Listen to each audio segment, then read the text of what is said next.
अस्सलाम वालेकुम दोस्तों, मैं हमज़ा मान आपको हमारे चैनल पर खुश आमदीद। इस वक्त हम ज़मान पार्क में मौजूद हैं। आप हमारे आंखों में देख सकते हैं तो सामने इमरान खान साहब की रहायशगाह है। हमारे साथ सीनियर जर्नलिस्ट फैसल इब्राहिम साहब मौजूद हैं। ये यहाँ पर सुबह से कवरेज कर रहे हैं और अब रात के तकरीबन 9 बज चुके हैं। हम फैसल भाई से जानते हैं कि भाईजान बताइए यहाँ पर क्या मामला चल रहे हैं, कौन कौन से सीनियर सियासतदान यहाँ पे आ रहे हैं। अभी सुना है कोई इजलास भी एंड हुआ है, तो हम फैसल भाई से बिना किसी तमहीद के आज की सारी कार्रवाई जानते हैं। अस्सलाम वालेकुम फैसल भाई। जी वालेकुम अस्सलाम। अगर आज की आप सारी सिचुएशन की बात करें तो आज का दिन पीटीआई के लॉन्ग मार्च के जो है वो रुकने के बाद आज के दिन सबसे बड़ी डेवलपमेंट सामने आई है। क्योंकि आज जो है पार्टी की सारी सीनियर क़यादत जो है वो अंदर इमरान खान की ज़ेर सदारत एक इजलास में मौजूद थी, जिसके अंदर जो है इब्तदाई फॉरेंसिक रिपोर्ट जो है वो सानिया वज़ीराबाद के ऊपर जो है वो खान साहब के सामने और पार्टी क़यादत के सामने जो है वो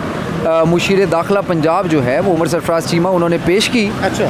और उसके अंदर जो है वो एक बहुत बड़ा इंकशाफ सामने आया है। उस फॉरेंसिक रिपोर्ट के मुताबिक जो है वो बाहर आकर खैर उमर सरफराज चीमा ने जो है वो मीडिया से बात भी की है। और उसके अंदर उन्होंने जो है वो बरमला इस बात का इजहार किया कि फॉरेंसिक रिपोर्ट में ये इंकशाफ हुआ है कि हमलावर एक नहीं था, 2 थे। अच्छा। ये बहुत ही इंपॉर्टेंट डेवलपमेंट है। जब से ये सानिया हुआ उसके बाद से इवन FIR भी हम सेकेंडरी डेवलपमेंट कहेंगे, लेकिन ये आज की डेवलपमेंट बहुत बड़ी है, जिसके अंदर ये बात सामने आ चुकी है कि हमलावर एक नहीं 2 थे। इसका मतलब है कि ये टारगेटेड था। बिल्कुल ठीक है। फिर उसके बाद जो है वो पार्टी की आदत ने जो है वो आगे के लाहे अमल जो है वो उसके ऊपर भी जो है वो इजलास के अंदर डिस्कशन हुई बड़ी डिटेल्ड। अच्छा। कि कल से जो है वो दोबारा लॉन्ग मार्च शुरू हो रहा है जो 2 रूट्स के अंदर जाएगा। एक टोबा टेक सिंह वाला रूट है और एक जो है वो यहाँ से आपका वज़ीराबाद वाला रूट है। तो 2 रूट्स हो गए हैं अब। तो उसकी सिक्योरिटी पर भी डिटेल्स में जो है वो डिस्कशन हुई, क्योंकि मुशीर दाखिला उमर सरफराज चीमा मौजूद थे। तो उन्होंने जो है डिटेल में ब्रीफ किया कि क्या क्या प्लान है, किस किस रूट के तहत जो है वो जाया जाएगा और कौन सा उनका जो है वो एंड पॉइंट होगा जहाँ पे सारे के सारे रूट्स इकट्ठे होंगे, जहाँ से वो बाकायदा तौर पर जो है वो इस्लामाबाद में जो है वो दाखिल होंगे। अच्छा। आज जो बाहर टॉक की तो उस टॉक के अंदर भी मैं आपको एक बात बताऊँ जो मुझे नज़र आई है। अच्छा।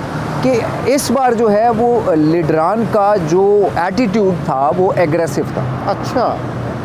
उन्होंने उमर सरफराज चीमा ने स्ट्रेट अवे ये कहा कि ये एक तो जो है वो 2 जो है वो आपके शूटर एक नहीं था। दूसरा उन्होंने ये कहा कि PMLN के लीडरान भी जो हैं वो उनकी भी वीडियो सामने आई हैं जिसमें वो खान साहब के जो है वो ख़िलाफ़ बातें करते रहे हैं। राना सनाउल्लाह भी धमकियां दे रहा है। ठीक है। और दूसरा उन्होंने अहम बात ये की कि खान साहब के ख़िलाफ़ आज की इस रिपोर्ट के बाद एक मामला ये भी हुआ है कि अब जो वो कहते हैं उनका ये क्लेम है कि जो वो रिलीजियस जो एक कहानी घड़ी जा रही थी वो भी उसका जो है वो ख़ात्मा हो गया आज की इस सिचुएशन के बाद। क्योंकि जब 2 आ गए टारगेट किलर्स तो यहाँ से एक बात तो क्लियर हो गई कि जो एक बंदा वो नवीद जो स्टेटमेंट दे रहा था कि मैं जो है वो इमरान खान साहब जो है वो उनके दीन के मुतालिक और अजान के वक्त बोलने से मैं जो है वो गुस्सा हुआ और मैंने फ़ैसला कर लिया कि इमरान खान को मैं मार दूंगा। ठीक है। लेकिन आज जो सिचुएशन सामने आई है, आज की जो फॉरेंसिक रिपोर्ट का रिज़ल्ट है वो ये कह रहा है कि 2 टारगेट किलर थे। तो यहाँ से तो ये बात बहुत क्लियर हो गई कि ये जो मामला है ये मजहबी और दीनी तो है नहीं जिस तरह का क्लेम उस मुल्ज़िम के बयान से सामने आता है। दूसरे एंड पे हम आते हैं कि यहाँ पर एक खींचातानी इस वक्त जो है वो एक आइनी बहरान की सिचुएशन भी है। इसके ऊपर भी आज के इजलास में बड़ी डिटेल डिस्कशन हुई है। इन्होंने चीफ सेक्रेटरी के लिए नाम भेजे थे। अच्छा। जो वफाक ने जो है वो जो है कैटेगोरिकली रिजेक्ट किए और उसके बाद कामरान अली अफजल जो खुद नहीं चाहते पंजाब गवर्नमेंट के साथ काम करना ख़त लिख चुके हैं कई बार वफाकी हुकूमत को, लेकिन वफाक उन्हें कंटिन्यूस बज़िद है इस बात पे कि कामरान अली अफजल ही काम करेंगे। अब कामरान अली अफजल क्या कर रहे हैं, उन्हें वफाक जो है वो यहाँ से वापस नहीं ले रहा। अच्छा। तो कामरान अली अफजल कंटिन्यूस छुट्टी अप्लाई कर रहे हैं। तो ये एक बहरानी कैफियत है कि इतना बड़ा सूबा बिना चीफ सेक्रेटरी के चल रहा है, तो फिर कैसा चल रहा होगा। ये इंतज़ामी बहरान है इस सूबे का।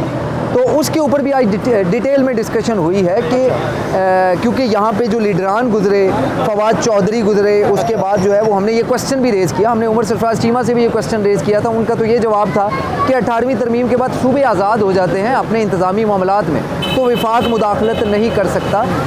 उन्होंने ये कहा कि ये सूबे का ये जो है वो इस्तेहकाक है कि सूबा जो है वो अपनी मर्ज़ी का आईजी जो है वो पुलिस का जो चीफ़ है उसे भी मुंतखब करे और लगाए और चीफ सेक्रेटरी भी लगाए। ठीक है। मगर विफाक जो है वो इस चीज़ के ऊपर जो है वो कंटिन्यूस रिजेक्शन दे रहा है इनकी समरीज़ को। ओके। तो उन्होंने तो ये कह दिया कि हमारा ये था, लेकिन उन्होंने ये बात नहीं की कि लाहे अमल क्या होगा चीफ सेक्रेटरी और आईजी के मामले पे। लेकिन फवाद चौधरी जब यहाँ से गुजर रहे थे तो हमने उनसे भी बात करने की कोशिश की, तो उनका ये कहना था, गैर रस्मी गुफ्तगू थी जिसमें उन्होंने कहा कि हम फैसला कर चुके हैं। आज के इजलास में भी ये डिस्कशन हुई है कि इन दोनों मामलों पे आईजी पंजाब, क्योंकि आईजी पंजाब भी ये कह चुके हैं, विफाक को खत लिख चुके हैं कि मैं यहाँ काम नहीं करना चाहता, मुझे वापस बुलाएं। बिल्कुल। विफाक कह रहा है कि आप यहाँ पे काम करें, हम आपको वापस नहीं बुला रहे नहीं चाहिए। अब यहाँ पे पंजाब क्या करता है कि पंजाब 3 ऑफिसर्स के नाम भेजता है, जिसके अंदर एक नाम सीसीपीओ का है जो ऑलरेडी कॉन्फ्लिक्टेड चल रहा है, जिसको विफाक मुअत्तल कर चुका है। हाँ, कर चुका है। जिसको मुअत्तली के ऑर्डर्स को खैर कोर्ट में जाके चैलेंज भी किया था, लेकिन कोर्ट ने जो है वो सीसीपीओ वही काम कर रहे हैं। सीसीपीओ वही काम कर रहे हैं। अब मैं यही अर्ज कर रहा हूँ कि सीसीपीओ ने अपने मुअत्तली के अहकामात विफाक के जो है वो कोर्ट में चैलेंज किए, ठीक है। लेकिन कोर्ट ने ये कह दिया कि ये मामला आपका इंतजामी है, इसे सर्विस ट्रिब्यूनल में लेके जाएं, और उन्होंने दरख्वास्त नाकाबिल समाअत करते हुए रिजेक्ट कर दी, ड्रॉप कर दी।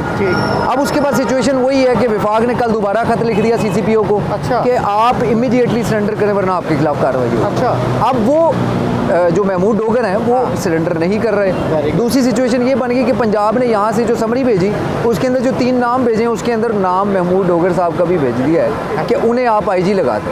अच्छा। अब सीसीपीओ वो उनसे बर्दाश्त नहीं है विफाक से, नहीं है। तो वो आईजी कैसे लगाएंगे? ये तो बड़ा एक इंपॉर्टेंट पॉइंट, बड़ा ये एक अहम पॉइंट और बड़ा तजाद भी पैदा हो रहा है। मसला ये है कि इस सारे सिनेरियो के अंदर आप देखिए इतना बड़ा सूबा है जहाँ पे आप मतलब अगर बात करें ना, वैसे तो टैक्स पेयर्स के अंदर जो है वो कराची सबसे ऊपर आता हाँ, है, मगर अगर हम टिपिकली और डिटेल में चीज़ों को देखते हैं तो हमें ये पता चलता है कि ये सूबा सबसे ज़्यादा टैक्स पे करता है। मुझे ये लगता है, ये मेरी अपनी वर्किंग है जिसकी बेसिस पे मैं ये बात कर रहा हूँ, क्योंकि यहाँ पे लोग देखें, यहाँ पे आपकी बिजली की चोरी कम है, आपकी यहाँ पे टैक्स की चोरी कम है जी, ऐसे। तो मतलब यहाँ पे गुंडागर्दी कम है। मैं स्ट्रेट अवे अगर आपसे बात करूँ तो इस बेसिस के ऊपर लोग लॉ अबाइडिंग ज़्यादा है पंजाब के अंदर।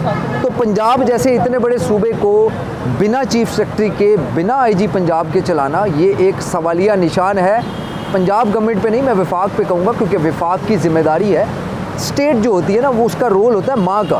बिल्कुल ठीक है। अब वो स्टेट माँ का रोल प्ले नहीं कर रही कि स्टेट कंटिन्यूसली चीफ सेक्रेटरी को रिजेक्ट कर रही है, स्टेट कंटिन्यूसली जो है वो आपके आईजी पंजाब के नामों को रिजेक्ट कर रही है। तो स्टेट ने तो इंतज़ामी मामला कम्प्लीटली जो है ना वो उसे जो है वो एक मजाक बना के रख दिया है। देखें 18वीं तरमीम इन्हीं के, ये जो आपके नून लीग की गवर्नमेंट है, इन्हीं के ही जो है वो इस टाइम इत्तेहादी बैठे हुए पीपल्स पार्टी के जो आसिफ अली जरदारी है, उनके दौर के अंदर जो है पीपल्स पार्टी के दौर के अंदर 18वीं तरमीम आई थी जिसके अकॉर्डिंगली सूबों को जो है वो आज़ादी मिली थी। अब उस आज़ादी को सलब करने के मुतरादिफ है कि अगर आप सूबे की रिक्वेस्ट के ऊपर जो है ना आप चीफ सेक्रेटरी लगा रहे हैं, ना आप आईजी लगा रहे हैं, इंतज़ामी बहरान है, सिक्योरिटी बहरान है, हमने आमा का बहरान है अगर आपका आईजी नहीं है इतने बड़े सूबे का। तो ये सारे मामलात के ऊपर भी आज जो है वो डिटेल डिस्कशन हुई अंदर इजलास के अंदर, और मेरे ख्याल में इन्होंने फैसला ये किया अब ये कोर्ट में लेके जाएंगे इस मामले को ताकि इसका कोई हल निकल सके। जी बिल्कुल ठीक है। जी दोस्तों, आपने जाना कि हमारे सीनियर लाइट बंद है, चले हम वाइंड अप करना है इसको। एक मिनट कर लेते हैं वाइंड अप। नहीं सर, ये आप इसी लाइट पे करना पड़ेगा। थोड़ा आगे आ जाए, वाइंड अप कर। जी दोस्तों, आपने सीनियर जर्नलिस्ट ना फैसल साहब के ख्याल जाने। उन्होंने दरिया को कूजे में समोते हुए आज की नहीं बल्कि पिछले 5 दिन की भी सारी कार्रवाई आपके सामने रखी। अब फैसला आपने करना है। मुझे उम्मीद है आज का ये प्रोग्राम आपको पसंद आएगा। मुझे ज़मान पाक से इजाज़त दीजिए। पाकिस्तान जिंदाबाद।